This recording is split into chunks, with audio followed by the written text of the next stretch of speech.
आलूदगी मिटाएं, माहौल को बचाएं, हरियालियां बढ़ाएं, फल फूल खूब उगाएं, पानी फजा हवाएं ताज़ा इन्हें बनाएं, शहरों की गंदगी से दरियाओं को बचाएं, आओ कदम मिलाएं, कुछ काम कर दिखाएं, पाक और साफ कर दें, आलूदा सब फजाएं, जंगल नए लगाएं, फलदार पेड़ उगाएं, उजड़े हुए बनों को गुलजार फिर बनाएं, आओ दरख्त उगाएं, माहौल को बचाएं, जहरीले हर धुएं को दुनिया से हम हटाएं, आलूदगी मिटाएं, माहौल को बचाएं। जंगल कितना अच्छा लगता, हरियाली का सपना लगता, जंगल से है जीवन धारा, जंगल है दुनिया का सहारा, जंगल लकड़ी दवाएं देता, ताज़ा ताज़ा हवाएं देता, सुथरी साफ फजा भी देता, जंगल बादल पानी देता, वन में पक्षी पशु भी पलते, आजादी से फिरते चलते, जंगल में है जामुन महुआ, तेंदू अमली खैर करोंदा, शीशम सागी गोंदा सेमल, सतकट बरगद आम और पीपल, पेड़ों से हरियाली मिलती, जीवन को खुशहाली मिलती, आओ मिलकर पेड़ लगाएं, पेड़ों से हरियाली लाएं। ये गंदगी है कैसी आई है ये कहां से, शहरों की ये गलाजत आई है कैसे बहके,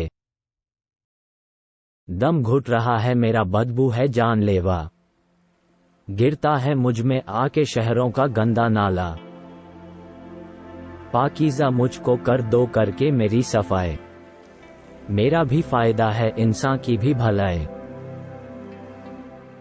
तुम मुझको साफ रख के खुद भी सुखी रहोगे, पानी जो साफ होगा बीमारी से बचोगे, फरियाद बेनवा की सुनता नहीं है कोई, समझे जो मेरे दुख को ऐसा नहीं है कोई, इस गंदगी से लोगों जल्दी मुझे निकालो, ये नेक काम करके माहौल को बचा लो। ये जमीन ये आसमां, चांद सूरज कहकशां, ये समुंदर नदियां हमको वैसे में मिले, ये वतन का गुलिस्तां, ये नगर ये बस्तियां, कितना अच्छा ये जहां हमको वैसे में मिले, ऊंचे ऊंचे ये पहाड़, ये घने जंगल ये झाड़, जेठ फागुन और आषाढ़ हमको वैसे में मिले, ये चमन ये मर्गजार, ये पहाड़ और आबशार, फूल महकाती बहार हमको वैसे में मिले। कलियों का अरमान है हम सब, गुंचों की मुस्कान है हम सब, हमने गुलों को खुशबू दी है, गुलजारों की जान है हम सब, चांद की दुनिया से भी आगे एक दिन उड़कर हम जाएंगे, सीने पर अब नील गगन के परचम अपना लहराएंगे, मस्जिद मंदिर गिरजा वाले धर्म की देवी के रखवाले, नफरत अपनी हद तक रखें, हम हैं उल्फत के मतवाले, धरती के हम चांद सितारे, कुंदन और पुखराज के टुकड़े, सूरज बनने वाले जर्रे, दुनिया भर के सारे बच्चे, संगम गंगा जमुना का है।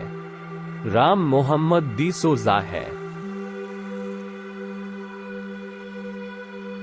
हम पेड़ लगाएंगे, माहौल बनाएंगे। पेड़ लगाकर जीवन में खुशहाली लाएंगे। हम पेड़ लगाएंगे, माहौल बनाएंगे। इस बढ़ते प्रदूषण को हम दूर भगाएंगे। हम पेड़ लगाएंगे, माहौल बनाएंगे। कितना सुंदर पेड़ों से मौसम हो जाता है। गर्मी में टेम्परेचर भी कुछ कम हो जाता है। पेड़ लगाकर हम सबको गर्मी से बचाएंगे। हम पेड़ लगाएंगे, माहौल बनाएंगे। कार्बन डाइऑक्साइड पौधों का भोजन है। जो है मौत हमारी, वो पौधों का जीवन है।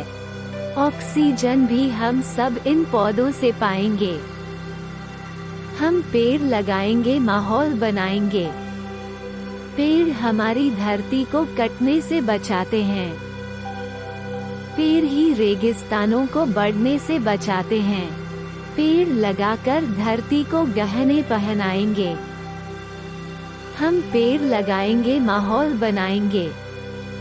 पेड़ हमारी इस धरती पर बारिश लाते हैं। पेड़ जहाँ होते हैं, अमृत जल बरसाते हैं।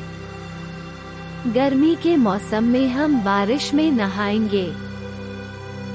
हम पेड़ लगाएंगे, माहौल बनाएंगे। फूल जड़ी बूटी और फल पौधों से मिलते हैं। गेहूं, दालें और चावल पौधों से मिलते हैं। हम हर चीज जरूरत की पौधों से पाएंगे। हम पेड़ लगाएंगे, माहौल बनाएंगे। तेल, दवाएं और मसाले इनसे मिलते हैं। रंग बिरंगे फूल चमन में इन पर खिलते हैं। हम अपनी धरती को फूलों से महकाएंगे। हम पेड़ लगाएंगे, माहौल बनाएंगे। जब धरती पर हर जानिब हरियाली छाएगी, फिर ये धरती स्वर्ग से भी सुंदर हो जाएगी। मोर, पपीहा, कोयल, बुलबुल मिलकर गाएंगे। हम पेड़ लगाएंगे, माहौल बनाएंगे। आंगन में कठपुतली ने पौधे लगाए।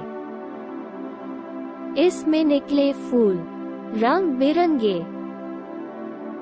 ऊदे पीले, नीले, लाल, गुलाबी। रंगों की वर्षा से जागे उसके घर का आंगन। पायल की हो छन छन, गमलों का बाजार लगा है। घर देखो फूलों से सजा है। गुड्डू राजा अपने हाथ से कलियों को यूं तोड़े मोड़े, फूल में बाकी जान न छोड़े। कठपुतली जब चैन गवाए और वो बच्चों पर झुंझलाए, चू चू चू चू करती जाए, खुद रोए औरों को रुलाए। हर पत्ती पर आंसू टपके, चुपके चुपके, जैसे मोती, काहे को ये मोती रोले। देखो क्या कठपुतली बोले। इस बार इंतजाम तो सर्दी का हो गया। क्या हाल पेड़ कटते ही बस्ती का हो गया। जंगल जंगल आग लगी है, दरिया दरिया पानी है। नगरी नगरी था नहीं है, लोग बहुत घबराए हैं। आग जंगल में लगी है, दूर दरियाओं के पार, और कोई शहर में फिरता है घबराया हुआ। अक्सर लोगों का तर्ज जिंदगी उनके हालात पर मुनहसिर होता है और जब बेकार अपनी तकदीर का रोना रोते हैं। हालांकि इससे हासिल वसूल कुछ भी नहीं होता। वो समझते हैं अगर हालात बेहतर होते तो वो जरूर दुनिया में कुछ कर दिखाते। बेशतर ऐसे भी हैं जो मजबूरियों के बाइस किस्मत पर शाकिर रहते हैं। उनकी जिंदगी उन ट्राम कारों की तरह है जो हमेशा एक ही पटरी पर चलती रहती हैं। जब कंडम हो जाती हैं तो उन्हें महज लोहा समझकर किसी कबाड़ी के पास फरोख्त कर दिया जाता है। ऐसे इंसान बहुत कम हैं जिन्होंने हालात की परवाह न करते हुए जिंदगी की बागडोर अपने हाथ में संभाल ली। टॉमस विल्सन भी इसी कबीर से था। उसने अपनी जिंदगी बदलने के लिए अनोखा कदम उठाया, पर उसकी मंजिल का चूंकि कोई पता नहीं था, इसलिए उसकी कामयाबी के बारे में अंदाजा लगाना मुश्किल था। उसके इस अनोखेपन के मुतालिक मैंने बहुत कुछ सुना। सबसे पहले लोग यही कहते कि वो खलवत पसंद है, लेकिन मैंने दिल में तहया कर लिया कि किसी न किसी हीले उसे अपनी दास्तान-ए-जिंदगी बयान करने पर आमादा कर लूँगा, क्योंकि मुझे दूसरे आदमियों के बयान की सदाकत पर एतिमाद नहीं था। मैं चंद रोज के लिए एक सेहत अफजा मकाम पर गया, वहीं उससे मुलाकात हुई। मैं दरिया किनारे अपने मेजबान के साथ खड़ा था कि वो एकदम पुकार उठा, विल्सन। मैंने पूछा, कहाँ है? मेरे मेजबान ने जवाब दिया, अरे भाई, वही जो मुंडेर पर नीली कमीज पहने हमारी तरफ पीठ किए बैठा है। मैंने उसकी तरफ देखा और मुझे नीली कमीज और सफेद बालों वाला सर नजर आया। मेरी बड़ी ख्वाहिश थी कि वो मुड़कर देखे और हम उसे सैर ओ तफरीह के लिए साथ ले जाएं। उस वक्त सूरज का अक्स दरिया में डूब रहा था। सैर करने वाले चहचहा रहे थे। इतने में गिरजे की यक आहंग घंटियां बजने लगीं। मैं उस वक्त कुदरत की दिल फरेबियों से इस कदर मशहूर हो चुका था कि विल्सन को अपनी तरफ आते न देख सका।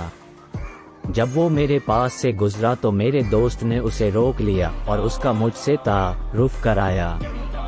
उसने मेरे साथ हाथ मिलाया, लेकिन किसी कदर बेतिनाई से। मेरे दोस्त ने इसको महसूस किया और उसको शराब की दावत दी। मदऊ किए जाने पर वो मुस्कुराया। अगरचे उसके दांत खूबसूरत न थे, फिर भी उसकी मुस्कुराहट दिलकश थी। वो नीली कमीज और खाकी सतरी पतलून पहने था जो किसी हद तक मैली थी। उसके लिबास को उसके जिस्म की साख्त से कोई मुनासिबत नहीं थी। उसका चेहरा लंबोतरा, पतले होंठ और आंखें भूरे रंग की थीं। चेहरे के खुतूत नुमाया, जिनसे नुमाया था कि जवानी में वो जरूर खूबसूरत होगा। वज़ाकता के एतबार से वो किसी बीमा कंपनी का एजेंट मालूम होता था। हम चहलकदमी करते एक रेस्तोरां में पहुंचकर उससे मुल्का बागीचे में बैठ गए और बैरे को शराब लाने के लिए कहा। होटल वाले की बीवी भी वहां मौजूद थी। अधेड़पन की वजह से अब उसमें वो बात नहीं रही थी, लेकिन चेहरे का निखार अब भी गुजरी हुई करारी जवानी की चुगलियां खा रहा था। 30 साल पहले बड़े बड़े आर्टिस्ट उसके दीवाने थे। उसकी बड़ी बड़ी शराबी आंखों और शहद भरी मुस्कुराहटों में अजब दिलकशी थी। हम तीनों बैठे यूं ही इधर उधर की बातें करते रहे। चूंकि मौजू दिलचस्प नहीं थे, इसलिए विल्सन थोड़ी देर के बाद रुखसत मानकर चला गया। हम भी उसके रुखसत होने पर उदास हो गए। रास्ते में मेरे दोस्त ने विल्सन के बारे में कहा, मुझे तो तुम्हारी सुनाई हुई कहानी बेसरोपा मालूम होती है। क्यों? वो इस किस्म की हरकत का मुर्तकिब नहीं हो सकता। उसने कहा, कोई शख्स किसी की फितरत के मुतअल्लिक सही अंदाजा कैसे लगा सकता है?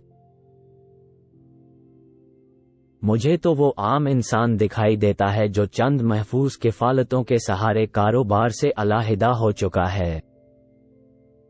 तुम यही समझो, ठीक है।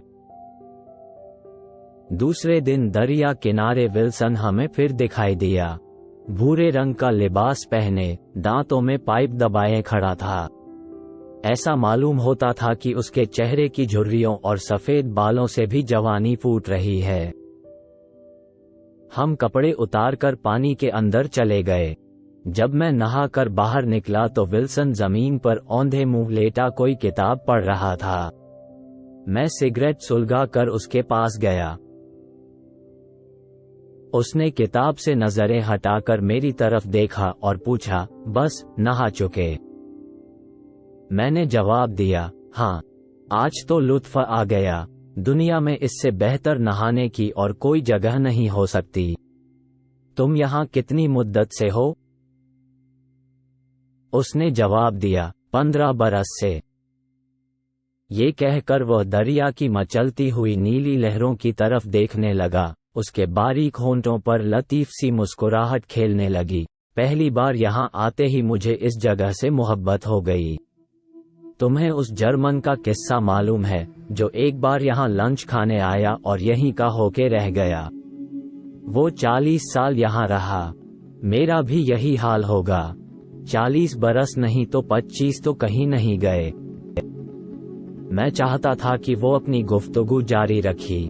उसके अल्फाज से जाहिर था कि उसके अफसाने की हकीकत जरूर कुछ है। इतने में मेरा दोस्त भीगा हुआ हमारी तरफ आया। बहुत खुश था क्योंकि वो दरिया में 1 मील तैर कर आ रहा था। उसके आते ही हमारी गुफ्तगू का मौजू बदल गया और बात अधूरी रह गई।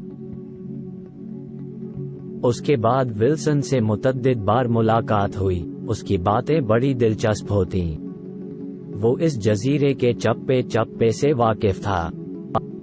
एक दिन चांदनी रात का लुत्फ उठाने के बाद मैंने और मेरे दोस्त ने सोचा कि चलो मोंटी सलावर की पहाड़ी की सैर करें।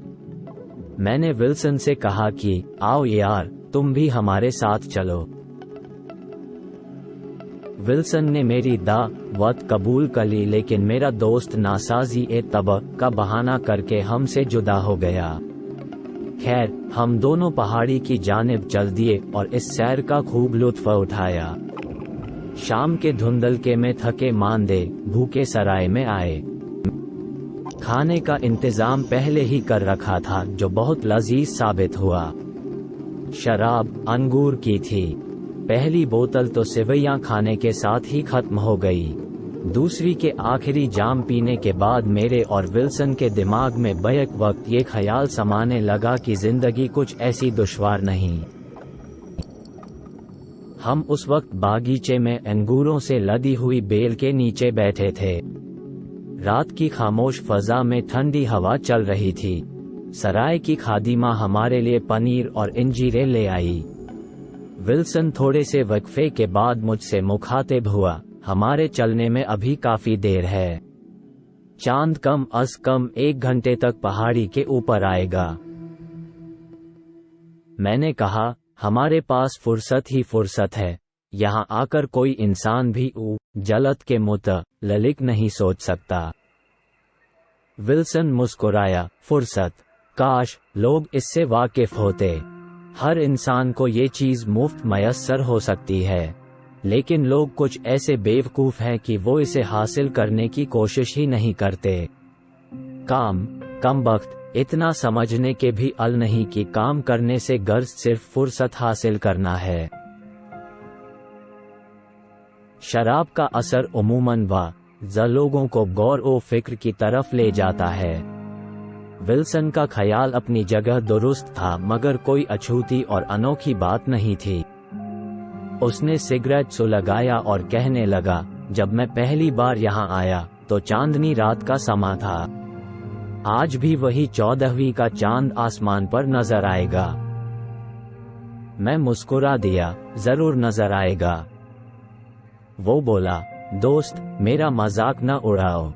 जब मैं अपनी जिंदगी के पिछले 15 बरसों पर नजर डालता हूँ तो मुझे ये तवील असा 1 महीने का धुंधल का वक्फा सा लगता है। वो रात जब पहली बार मैंने चबूतरे पर बैठकर चांद का नजारा किया। किरणें दरिया की सतह पर चांदी के पतरे चढ़ा रही थी। मैंने उस वक्त शराब जरूर पी रखी थी, लेकिन दरिया के नज़ारे और आसपास की फिजा ने जो नशा पैदा किया वो शराब कभी पैदा न कर सकती। उसके होंठ खुश्क होने लगे। उसने अपना गिलास उठाया, मगर वो खाली था। 1 बोतल मंगवाई गई, विल्सन ने 2-4 बड़े बड़े घूंट पिए और कहने लगा, अगले दिन मैं दरिया किनारे नहाया और जजीरे में इधर उधर घूमता रहा। बड़ी रौनक थी। मालूम हुआ कि हुस्न ओई शक की देवी अफ्रोडाइट का त्योहार है, मगर मेरी तकदीर में सदा बैंक का मुंतजिम होना ही लिखा होता तो यकीनन मुझे ऐसी सैर कभी नसीब न होती। मैंने उससे पूछा, क्या तुम किसी बैंक के मैनेजर थे? हाँ भाई था। वो रात मेरे कियाम की आखिरी रात थी, क्योंकि पीर की सुबह मुझे बैंक में हाजिर होना था। पर जब मैंने चांद, दरिया और कश्तियों को देखा तो ऐसा बेखुद हुआ कि वापस जाने का ख्याल मेरे ज़हन से उतर गया। इसके बाद उसने अपने गुज़िश्ता वाक़ियात तफसील से बताए और कहा कि वो जजीरे में 15 साल से मुकीम है और अब उसकी उम्र 49 बरस की थी। पहली बार जब वो यहाँ आया तो उसने सोचा कि मुलाजमत का तौक गले से उतार देना चाहिए और जिंदगी के बाकी अयाम यहाँ की मशहूर कुन फ़ज़ाओं में गुजारने चाहिए। जजीरे की फ़ज़ा और चांद की रोशनी विल्सन के दिमाग पर इस कदर गालिब आई कि उसने बैंक की मुलाजमत तर्क कर दी। अगर वो चंद बरस और वहाँ रहता तो उसे माकूल पेंशन मिल जाती, मगर उसने उसकी मुतल्क परवाह न की। अलबत्ता बैंक वालों ने उसे उसकी खिदमात के इव्ज़ इनाम दिया। विल्सन ने अपना घर बेचा और जजीरे का रुख किया। उसके अपने हिसाब के मुताबिक वो 25 बरस तक जिंदगी बसर कर सकता था। मेरी उससे कई मुलाकातें हुईं। इस दौरान में मुझे मालूम हुआ कि वो बड़ा इत्तेदाल पसंद है। उसे कोई ऐसी बात गवारा नहीं जो उसकी आज़ादी में खलल डाले। इसी वजह से औरत भी उसको मुतस्सिर न कर सकी। वो सिर्फ कुदरती मनाजिर का परस्तार था। उसकी जिंदगी का वाहिद मकसद सिर्फ अपने लिए खुशी तलाश करना था और उसे ये नायाब चीज मिल गई थी। बहुत कम इंसान खुशी की तलाश करना जानते हैं। मैं नहीं कह सकता वो समझदार था या बेवकूफ। इतना जरूर है कि अपनी जात के हर पहलू से बखूबी वाकिफ था। आखिरी मुलाकात के बाद मैंने अपने मेजबान दोस्त से रुखसत चाही और अपने घर रवाना हो गया। इस दौरान में जंग छिड़ गई और मैं 13 बरस तक उस जजीरे पर न जा सका। 13 बरस के बाद जब मैं जजीरे पर पहुंचा तो मेरे दोस्त की हालत बहुत खस्ता हो चुकी थी। मैंने एक होटल में कमरा किराए पर लिया। खाने पर अपने दोस्त से विल्सन के मुतल्लिक बात हुई। वो खामोश रहा। उसकी ये खामोशी बड़ी अफसुदा थी। मैंने बेचैन होकर पूछा, कहीं उसने खुदकुशी तो नहीं करी? मेरे दोस्त ने आह भरी, ये दर्द भरी दास्तान मैं तुम्हें क्या सुनाऊं? विल्सन की स्कीम माकूल थी कि वो 25 बरस आराम से गुजार सकता है, पर उसे ये मालूम नहीं था कि आराम के 25 बरस गुजारने के साथ ही उसकी कुव्वत-ए-इरादी खत्म हो जाएगी। कुव्वत-ए-इरादी को जिंदा रखने के लिए कशमकश जरूरी है। हमवार जमीन पर चलने वाले पहाड़ियों पर नहीं चढ़ सकते। उसका तमाम रुपया खत्म हो गया। उधार लेता रहा, लेकिन ये सिलसिला कब तक जारी रहता? कर्ज ख्वाहों ने उसे तंग करना शुरू किया। आखिर एक रोज उसने अपनी झोंपड़ी के उस कमरे में जहां वो सोता था, बहुत से कोयले जलाए और दरवाजा बंद कर दिया। सुबह जब उसकी नौकरानी नाश्ता तैयार करने आई तो उसे बेहोश पाया। लोग उसे अस्पताल ले गए। बच गया, पर उसका दिमाग करीब करीब माफ हो गया। मैं उससे मिलने गया, लेकिन वो कुछ इस तरह हैरान नजरों से मेरी तरफ देखने लगा जैसे मुझे पहचान नहीं सका। मैंने अपने दोस्त से पूछा, अब कहाँ रहता है? घर बार तो उसका नीलाम हो गया है, पहाड़ियों पर आवारा फिरता रहता है। मैंने 1-2 मर्तबा उसे पुकारा, मगर वो मेरी शक्ल देखते ही जंगली हिरनों की तरह कुलांचे भरता दौड़ गया। 2-3 दिन के बाद जब मैं और मेरा दोस्त चहलकदमी कर रहे थे कि मेरा दोस्त जोर से पुकारा, विल्सन। मेरी निगाहों ने उसे जैतून के दरख्त के पीछे छुपता देखा। हमारे करीब पहुंचने पर उसने कोई हरकत न की, बस साकित और सामत खड़ा रहा। फिर एकाएकी जवानों के मानिंद बेतहाशा भागना शुरू कर दिया। इसके बाद मैंने फिर उसको कभी न देखा। घर वापस आया तो 1 बरस के बाद मेरे दोस्त का खत आया कि विल्सन मर गया। उसकी लाश पहाड़ी के किनारे पड़ी थी। चेहरे से ये जाहिर होता था कि सोते में दम निकल गया है। उस रात 14वीं का चांद था। मेरा ख्याल है शायद ये 14वीं का चांद ही उसकी मौत का सबब हो।